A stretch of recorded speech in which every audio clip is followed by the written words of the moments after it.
Alright guys, today I'm doing a review of this original Japanese barbecue sauce. Now, this here, let me show you the ingredients.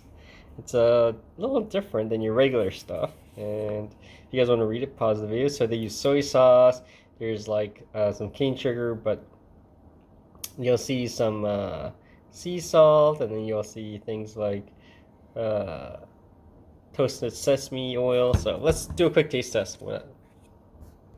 Okay, so what it smells and tastes like? It tastes like like a like what they have at like sukiyaki topping sauce. So actually not bad. So definitely check it out, guys.